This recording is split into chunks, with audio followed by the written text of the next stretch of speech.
নমস্কার, অর্পিতার খামখেয়ালি গল্পে আরও একবার সকলকে জানাই স্বাগত। আজকের ভিডিও শুরু করছি মায়ের ভিডিও দিয়ে।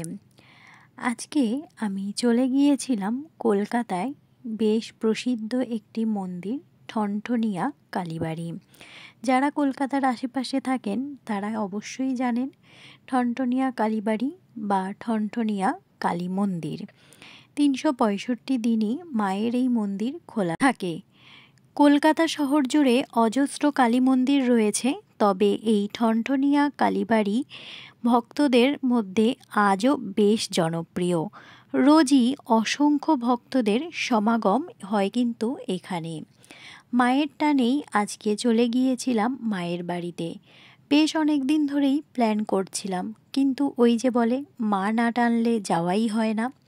সেই জন্য আজকে মায়ের টানেই চলে গিয়েছিলাম মায়ের বাড়িতে। ঠনঠনিয়া কালীবাড়ি কলকাতার একটি প্রাচীন কালী মন্দির, যা উত্তর কলকাতার বিধান সরণিতে অবস্থিত। এটি মা সিদ্ধেশ্বরী নামেও পরিচিত। ভক্তদের কাছে জাগ্রত দেবী হিসেবে পূজিত হয়। সাধারণত সকাল 9টা থেকে রাত 8:30 পর্যন্ত মন্দির খোলা থাকে ভক্তদের জন্য। এই মন্দিরে কোনো রকম প্রবেশ মূল্য নেই, তবে দর্শনের আদর্শ সময় সকাল 9টা থেকে দুপুর 12টা এবং বিকেল 5টা থেকে রাত্রি 8:30 পর্যন্ত।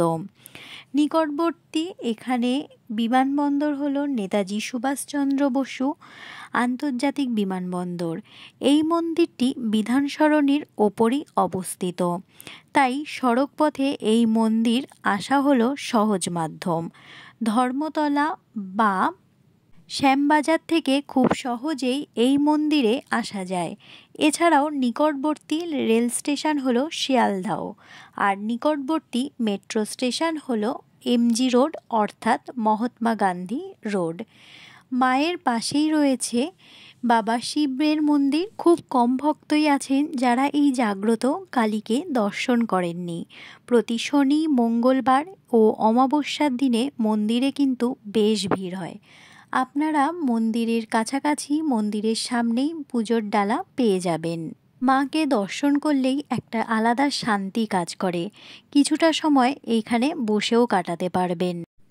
ঠনঠনিয়া কালীবাড়ি দর্শনের পর আমরা চলে গিয়েছিলাম মা নিস্তারিণী কালীমাতার বাড়ি। এই কালীমাতা মন্দিরটি রয়েছে হাতিবাগানের খুব কাছে, বৃন্দাবন বোস লেনের কাছে। মায়ের নাম শ্রী শ্রী নিস্তারিণী কালীমাতা। হাতিবাগান মোড় থেকে রংমহলের দিকে এসে উল্টো দিকের গলিতে 11 বৃন্দাবন বোস লেন মায়ের বাড়ি। মন্দির প্রবেশ করে সামনে ছোট উঠোন, বাদিকে একটি ছোট মন্দিরে শ্রী হনুমান দেবের মহারাবণ বধের মূর্তি রয়েছে। তার পাশেই একটি 8চালা শিবের মন্দির রয়েছে। মহাদেব এখানে বাবা শান্তিনাথ নামে বিরাজমান। কলকাতার আশেপাশে আপনারা যারা থাকেন, আজকের যে 2টি দর্শনীয় মায়ের মন্দির আপনাদের সামনে তুলে ধরলাম, আপনারা একটিবার দর্শন করতে পারেন। আমার তো গিয়ে বেশ ভালো লেগেছে।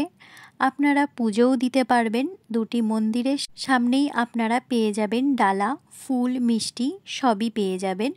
এখানে ধূপ প্রদীপ জ্বালিয়েও মাকে আপনারা পুজো দিতে পারবেন। একটা আলাদাই শান্তি ছিল আজকের এই বিকেলে। আজকে আমরা ঠিকই করেছিলাম কোনো রকম রেস্টুরেন্ট বা কোনো প্লেস ভিজিট করব না সেরকমভাবে। আজকে একটু মায়ের কাছেই যাব, একটু শান্তির জন্য। পুজো দেওয়া না হোক, একটুখানি পাশে বসে থাকলেই মনটা যেন শান্ত হয়ে যায়। আজকের ব্লগটা একটু অন্যরকমভাবে আপনাদের সাথে শেয়ার করেছি। জানি না আপনাদের কেমন লাগলো, কিন্তু আমার বেশ ভালো লেগেছে 2টি মায়ের মন্দিরই দর্শন করে। যারা কলকাতার আশেপাশে থাকেন তাদেরকে বলবো অবশ্যই একবার ভিজিট করবেন। আশা করি সকলের খুব ভালো লাগবে। আর আজকে আমার এই অন্যরকম ভিডিওটি আপনাদের কেমন লাগলো অবশ্যই কমেন্টের মাধ্যমে জানাবেন। ভালো লাগলে আমার পাশে থেকে যাওয়ার অনুরোধ রইল। ভিডিওর কোনো অংশ ভালো লাগলে লাইক দিয়ে ভিডিওটি প্লিজ কন্টিনিউ করবেন। সকলে ভালো থাকবেন, সুস্থ থাকবেন। মায়ের মন্দিরে গিয়েছিলাম, নিজে দর্শন করেছি, সাথে আমার পরিবারের একটি অংশ হচ্ছেন আপনারাও। তাই আপনাদেরও মায়ের মূর্তিগুলো দর্শন করালাম। কেমন লাগলো একটু কমেন্টের মাধ্যমে জানাবেন। মায়ের মন্দির দর্শন করেই পাশে ছিল কুমোরটুলি ঘাট। যেহেতু পড়ন্ত বিকেল, সেই জন্য গঙ্গার ঘাটে একটু বসেছিলাম। বেশ ভালো লেগেছে। গঙ্গার ঘাটেই লেবু চা, দুধ চা, বিভিন্ন রকমের চা পাওয়া যায়। একটু চা খেয়ে সন্ধেটা কাটিয়েছিলাম। বেশ সুন্দর একটি দিন আজকে উপভোগ করলাম। আপনাদের কেমন লাগলো সেটি অবশ্যই কমেন্টের মাধ্যমে জানাবেন। ভালো লাগলে আমার পাশে থেকে যাওয়ার অনুরোধ রইল। সকলে ভালো থাকবেন, সুস্থ থাকবেন, নিজেদের খেয়াল রাখবেন। আজ এখান থেকেই বিদায় নিচ্ছি। নমস্কার।